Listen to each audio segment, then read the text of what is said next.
तर आपल्या पारायणाचं तुम्हाला आपल्या गावचं पारायण आता बसले म्हणजे याला 50 वर्ष पूर्ण झाले. तर तुम्ही पहिल्यापासून पारायणाचं तुम्हाला छंद आहे, तुम्ही पारायण करत आलेला आहे. तर त्याच्याबद्दल जरा तुम्ही काय सांगशाल आताच्या माणसाने बाबा पारायण म्हणजे एक देवाचा नाद किंवा छंद जे आहे ते आपल्याला कशा पद्धतीनं आपण केला पाहिजे. मी जवळजवळ पारायणला 27 वर्ष झाले मी व्यासपीठ संभवते. 27 वर्ष मी रेग्युलर येतो पारायण. पारायणाचं एक महत्व आहे लक्षात ठेवायचं. आपल्या गावामध्ये ज्या पारायण चालू असते 7 दिवसाचा सप्ताह सुरू असतो त्यावेळेला संपूर्ण भगवंताचं नामस्मरण केलं जातं आणि त्याच्यामध्ये एक अशा प्रकारची ऊर्जा निर्माण होते, सत्वगुणाची वृद्धी होते, माणसाच्या ठिकाणी बरंच परिवर्तन होतं. बरोबर. आणि जे काही व्यसनमुक्त होण्यासुद्धा एक चान्स असतो इथे. कारण ज्या वेळेला प्रबोधन होतं, ज्या वेळेला माणसाच्या कानावर ज्ञानात पडलं जातं किंवा त्या ठिकाणी आल्यानंतर माणसाला पाहिल्यानंतर ज्ञानेश्वरी माऊलीचं मंडळ आणि माऊलीला पाहिल्यानंतर लोकांच्या ठिकाणी बऱ्याचशा ठिकाणी एक सात्विक भाव निर्माण होतो आणि आपणही त्या ठिकाणी बाबा सर्व झालं पाहिजे. आणि ज्या वेळेला एखादं प्रवचन ऐकत असेल आमचं चालू असेल त्याचा जो काना दोष होतो आम्ही नेहमी सांगत असतो बाबा रे खरं जीवनाचं हित असेल, घरात सुख पाहिजे असेल, शांती पाहिजे असेल, समाधान पाहिजे असेल आणि माणूस या नावाने राहायचं असेल, जीवन जगायचं असेल तर तुम्हाला परमार्थ करावंच लागतं. या जगामध्ये अशा एकही गोष्ट अशी नाही. जर तुम्हाला शांती पाहिजे असेल तर अगोदर तुम्ही अभ्यास केला. बरोबर. अभ्यासानंतर ज्ञान प्राप्त होणार, ज्ञानानंतर निजध्यास पाहिजे, निजध्यास नंतर लक्षात ठेवायचं, मग तुम्हाला साक्षात्कार होणार. बरोबर आहे. मग तुम्हाला साक्षात्कार होणार. बरं आताची माणसं अशी आहेत म्हणजे आताची पिढी जी आहे ती आत्ताचं समजा एखाद्या मुलीचं लग्न होऊन जर ती आली घरी तर ती सासू सासऱ्याला सांभाळू शकत नाही किंवा त्याचं म्हणजे त्याच्याबद्दल तुम्ही काय सांगशील. आताची पिढी आहे लक्षात ठेवायचं. आताची मुळात पिढी अशा प्रकारची आहे की ते परमार्थाकडे वळायला मागतच नाही. का? तसे प्रकारचे संस्कार लागतात. पहिली गोष्ट संस्कार. बरोबर. घरामध्ये संस्कार लागतात. तर आई वडिलांनी अगोदर मुळात निर्व्यसनी राहिलं पाहिजे.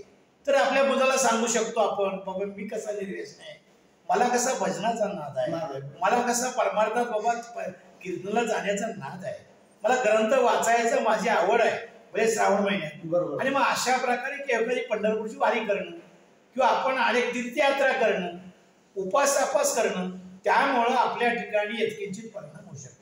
पण आता तुमची 27 वर्षे तुम्ही व्यासपीठ सांभाळताय, आपल्या पारायणाला 50 वर्षे पूर्ण झाले. मग तुम्ही आतापर्यंत पंढरपूरच्या वाऱ्या किती आतापर्यंत किती तुमच्या झाल्या? मी 1980 पासून वडील वारले आमचे 80 नंतर. मग त्यापासून माझी वारी रेग्युलर चाललेली आहे. असं आज 80 पासून ते आज 2025 पर्यंत रेग्युलर एक दिवस सुद्धा एक वर्ष सुद्धा माझी वारी चुकलेली नाही. म्हणजे काही व्यक्ती आल्या नाही, काही माऊली व्यत्यय येऊनच गेला आलाच नाही. बरोबर आहे. कंटिन्युअस वारी आणि दोघे आम्ही मिसेस पी माळकरी त्याला व्यत्यय आला नाही. तुम्ही मनापासून त्या भगवंताचं नामस्मरण किंवा मनापासून जी तुम्ही सेवा करताय म्हणून तुम्हाला कुठल्या गोष्टीने व्यत्ययही येऊ शकतो. बरोबर आहे. वारी याच्या अगोदर एक महिनाभरच आम्हाला वेध लागतो की आपल्याला वारीला जायचं आहे, आपल्याला वारीला जायचं. बरोबर आहे. म्हणजे निजध्यास लागतो आणि मग तो भगवंत इच्छा आमची पूर्ण करतो. पण ती भगवंत इच्छा पूर्ण करून तुम्ही मनापासून त्या गोष्टी करताय. ही जे ज्या वेळा तुम्ही तन मन धन समर्पण करा, बरोबर, तुमच्याकडे नम्रता असेल, लीनता असेल, आपलं कर्तव्य आहे, आपण वारीला जाणं गरजेचं आहे, आपल्या ठिकाणी परिवर्तन होणार आहे, नक्की भगवंतच करू शकतो. कारण तिथे एक अद्भुत शक्ती असते. कुठलंही मंदिर असो, ज्या वेळेला संतांची भेट होते यत्किंचित आपला स्पर्श त्यांचा जरी झाला तर आपल्या ठिकाणी परिवर्तन होतं. हे संत आपल्याला त्या ठिकाणीच भेटतात. एरवी अवघड आहे. बरोबर आहे. आताची माणसं त्या गोष्टीला काही म्हणजे ही देत नाही. पण त्याबद्दल तुम्ही जरा त्या माणसांनी एक ज्या तुमच्या ह्याच्यातनं जरा 2 गोष्टी म्हणजे परिवर्तनाचं एखाद्या माणसाचं घडलं पाहिजे. काय आहे माहिती का मला, हे परिवर्तन करण्यासाठी त्या लोकांनी प्रवचन जिथं चालू असेल, कीर्तन जिथं चालू असेल, भजन जिथं चालू असेल, पूजा त्या ठिकाणी जाणं गरजेचं आहे. त्या ठिकाणी जाणं गरजेचं आहे. आणि मग गाणं गरजेचं त्यावेळेला आम्ही त्यांना उपदेश करणार, त्यांच्यावर परिणाम होणार, पण त्यांनी येणं गरजेचं आहे. त्या मंडपात होईना पण आलं पाहिजे. बरोबर. त्यांच्या घरी कोण येणार नाही, त्यांनी होय मंडपात येणं, आलं. मंदिरात येणं, तीर्थयात्रेला जाणं, बरोबर. मग आपल्या ठिकाणी परिवर्तन होऊ शकतं. बरोबर. तर ते अशा तऱ्हेला आता मी तुमची एक इंटरव्ह्यू घेतलेली आहे. बरोबर आहे. आणि एक लक्षात ठेवायचं, दुसरी गोष्ट, रामकृष्ण महाराज ज्या वेळेला भगवंतांनी स्वतः सांगितलं अर्जुनाला, आजच 11व्या अध्यायात सांगितलं, रिपीटर अध्याय, म्हणले देवळाचं काम जसं कळस पूर्ण झाले की देवळाचं काम पूर्ण होतंय, माऊलीने सांगितलं. बरोबर. लक्षात ठेवायचं.